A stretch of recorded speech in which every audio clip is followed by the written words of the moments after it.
Hi, and welcome to Random Walks in HR with me, Tim Peppers. And today we're continuing the conversation about strategic workforce planning.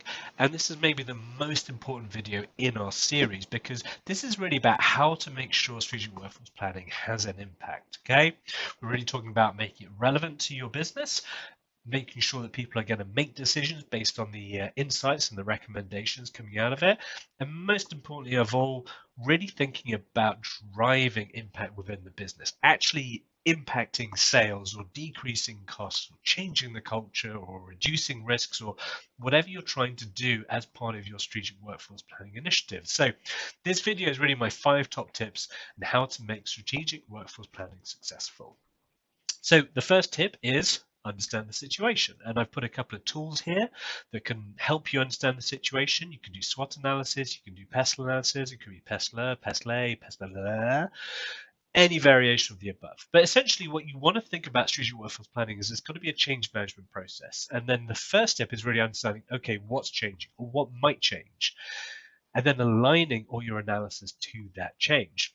When we're doing these kind of analysis, though, you don't want to go in and just learn everything, okay? The key here in this stage is really building trust and credibility with the business, okay? So don't go in and ask stupid questions. Do your research. Make sure you kind of get the product, you get the strategy, so that when you're having those more nuanced conversations about what are the trade-offs and what are the things you need to think about and what are the potential risks and opportunities and threats, the business is building a trust with you and they're seeing you as a credible person that you can actually then give recommendations, and the business is more open to actually receiving those and actioning those. So builds trust and credibility in this early stage. The other thing you want to do from an early stage is really find the pulse. And by the pulse, I mean really find what the business cares about. Okay, we all think reducing costs or increasing sales sounds nice, but it may be that actually the business cares about one of those more than the other. Maybe it's customer service and engagement with customers. Maybe it's about cultural change. You know, what is the business trying to achieve and what does the business really care about? If you're in certain industries or sectors, like say financial services, the business may care about compliance and risk more than anything else. In other sectors, it could just be about growth. It could just be about reducing costs. So really find out what the business cares about, what that metric is that it cares about more than anything else, and then really align all the analysis, all your kind of scenario planning to help understand how that would affect that key metric. Once you do that, you'll then drive some insights and some analysis that the business will sit up and really be interested in and take seriously. The next part of the process is scope. And I think the key here with scope is making sure you're scoping down and you're getting very precise. The first step in the strategic workforce planning journey is making sure that your customers really understand what strategic workforce planning isn't. Okay.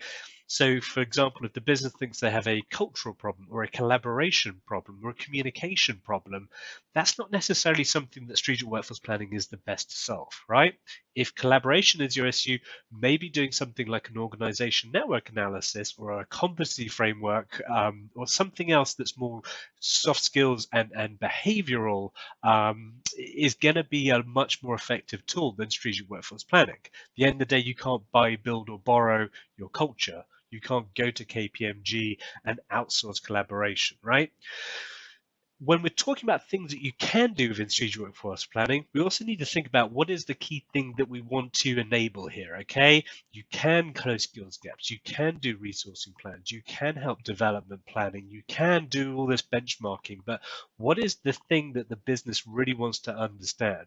Location strategy is a great use case for strategic workforce planning, okay? We're going into this market or we're launching this tool. How many people do we need in this market, in this office, blah, blah, blah. That's a great use case where strategic workforce planning can really model out very precisely exactly how many people we need and what are the contingencies and what are the risks.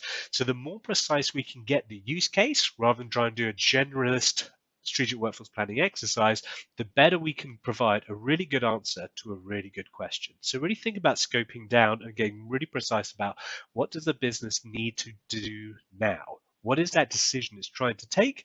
And then again, focus your analysis on that key question.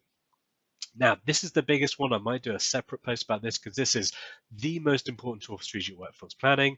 It's about prioritization, okay? And this approach is not new. There's a ton of great books, including David Green and Jonathan Farrar's Insight 222's People Analytics book that does this. Same with Adam Gibson's Agile Workforce Planning Methodology. So please do pick up copies of those if you want to get in further, or stay tuned for a separate video. But really thinking about prioritizing your roles in your organization or your skills around uniqueness and value. Okay, uniqueness is how hard would this be to recruit if someone left? Okay, easy way to do it, just talk to your recruitment team, they'll know. You can start using some data in terms of time to hire if you have enough data and you have enough hires across the organization, or if you have access to sort of certain talent market data such as Talent Neuron, you can get all fancy looking at supply, demand, time to hire, average salaries, etc., etc., etc. The key is we want to focus on roles that are going to be hard to replace. Your salespeople may be very important to your business, but actually if you can go out and recruit another 50 in 2 months, you don't have to worry so much about turnover. If anything, higher turnover of your low performing salespeople isn't necessarily a bad thing if you can replace those. The other way you want to think about it is value, okay? And value you need to determine when you're doing this exercise. If you're doing a tactical-based strategic workforce planning, it could be, okay, who do we need to keep the lights on to keep the business rolling? If you're thinking more long-term, we could think about, okay, where is our competitive advantage, both now and in the future?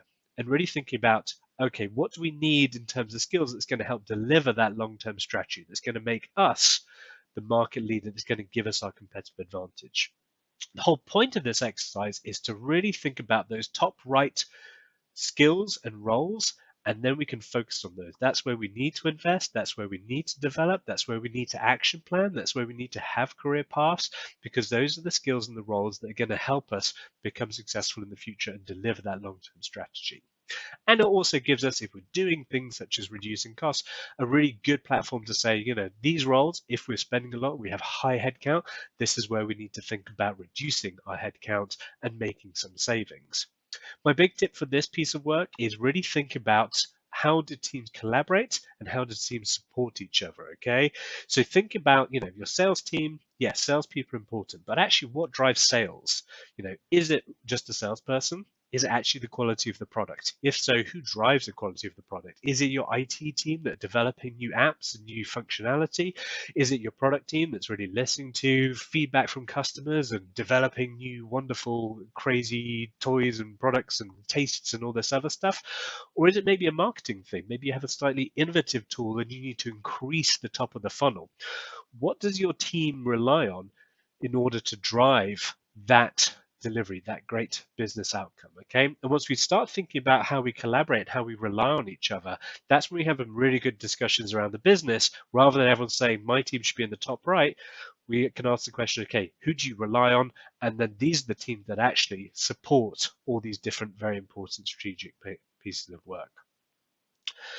The last thing is really evolve and iterate, okay? So I've just thrown a lot of information at you, but really a lot of the information has been scoped down, scoped down, scoped down, scoped down. Find something that is important to the business, that is relevant to the new strategy, that is focused on high value roles, and also is key to us developing and creating a competitive advantage. Once we scope down, we can really think about focusing on that, then doing a really good piece of work, enabling the business with some great data and some great insight that's going to drive value and impact.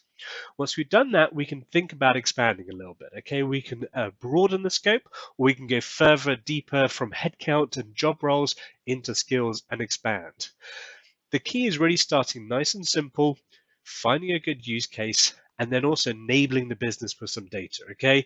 Be useful to start with, and then once you've built that trust, once you've built that credibility, and you've shown that this is a useful process within this part of the business that is key, then you can think about being a little bit more aggressive and prescriptive and driving recommendations. Instead of making just budget options and sort of how best to distribute your budget, you can then really think about making some really good tactical decisions around should we insource, outsource, and think about quality and thinking about that wider supply of skills and some of those other things that we do know are important from a kind of best practice point of view, but we have to convince the business to come along with us on that journey. So really start simple, start useful, evolve and iterate, and then you can broaden out into this wonderful, all-seeing, all-knowing strategic workforce planning process. So slightly longer video than usual. I hope this was useful. If there's any parts you want me to break out into a separate video, I'm more than happy to. Please post in the comments below. Please find me on LinkedIn and reach out. And as always, I hope this wasn't a complete waste of your time, and thank you for watching.